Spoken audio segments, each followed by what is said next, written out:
Now, from what we have on the board, apart from definition of a sentence, one of the areas where there's been disparity between the public and the private sector has been in the content and quality of knowledge passed on to the young ones.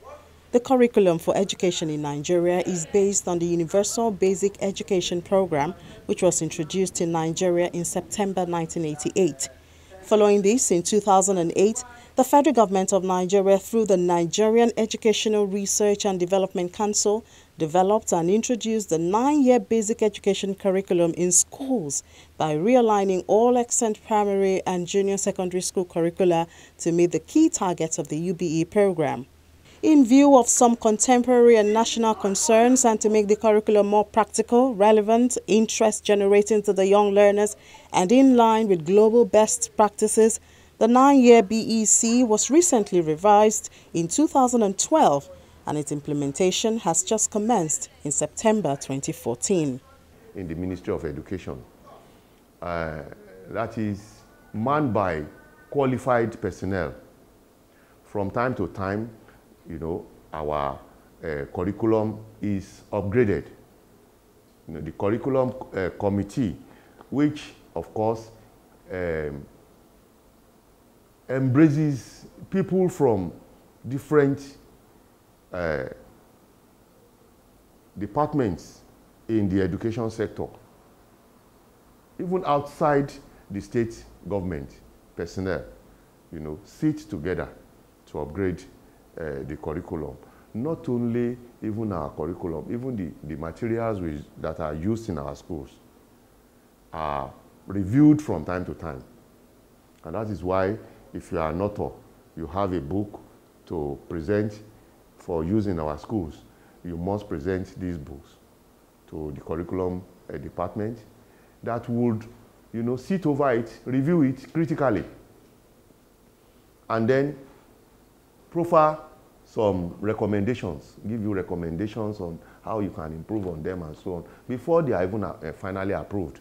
I know that I've been to a couple of curriculum reviews at NERDC. NERDC is the agency that actually takes care of curriculums in Nigeria. I've been to a couple of curriculum reviews, and we've had the opinion all the time that the curriculum needs to be updated. Do you understand? We're talking about a technology-enabled environment. We're talking about student-centered learning, student-facilitated learning. It has left teacher-centered. When we were growing up, the teacher would stand in front of the classroom and just tell you everything. But now it's no longer like that. We are educating for employment. How do we prepare them for the workplace? You don't come to a school just because you want education. You come because you want to have a good career. You come because you want to have a job. So the school and the curriculum must tailor you to ensure that you have the right curriculum that they are using in the private sector. So I don't want to be teaching something that is 17th century, industrial age for a technology age. So that's the challenge we have in the Nigerian curriculum. The Nigerian curriculum is not up to date. It is not looking at the 21st century expectations of employers in the workplace. So it needs to be tweaked.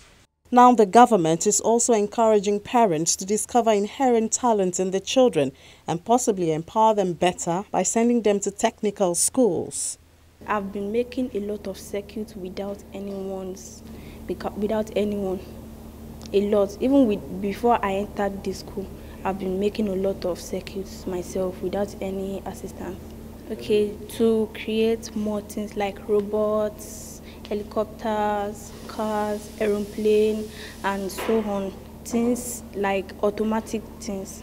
I really enjoyed mechatronics because right from my secondary school, I've been aiming to go further, that is to have the knowledge on full automation. But one of my friends introduced this place to me, then I really enjoyed it because it serves as the basics of advanced mechatronics and to study for in a higher institution. What we tell people is that technical education is not meant for pushovers, failures, or people just roaming the streets. Technical education is meant for people wanting to use their hands and their brains to achieve something in life. Whether we like it or not, technical education is going to drive the 21st century economy. There is hardly a time you don't need the technical people. Take for instance, in whether building construction or what have you, yes, you have the engineers, you have the architects, but you still need the technical people in between, like the technicians, to do the work. The days of white-collar jobs are gone. Let's be honest with ourselves. So let these children roaming the streets, or even out of school children, to embrace technical education. You can either come into our technical colleges or even go into the vocational centers. And in addition, our colleges is not the end point. Once you graduate after 3 years from our own colleges, you can still go to the university. You just sit for JAMB. And I tell you what, they are better students in the universities. The critical thing is that for technical education, it should be about 30% theory and 70% practicals. Apart from the practicals they are exposed to in the colleges, they also go into the industries. Take for instance, when they are in the second year, they spend 3 months in the industry, depending on their area of specialization, whether it's metal fabrication, automobile, whichever one is applicable to them as individuals. Facilities are in abundance, but they still need to be exposed to modern techniques, modern equipment. So we need collaboration with these multinational companies. While many seek for ways to tweak the curriculum to suit the modern-day technologies and demands for tomorrow's workplace, there are those who are also calling for attention to emphasize the Nigerian culture in the curriculum. If we are conscious and they use it, of course, it's a value chain. Those who produce the cloth, the market women that we sell, those that will wear it, the tailor that will sew it. That is why we believe we should not allow our culture to become second-rate, of our own children not to be interested in what we do or the way we speak, the way we learn. It's also important that these children have talents embedded within them. You could be singing, you could be drumming, you could be dancing, you could be rhyming. If they don't develop a talent, they become better than you. That is why right from the elementary one, age 5, age 6, we want to go there that they should use it.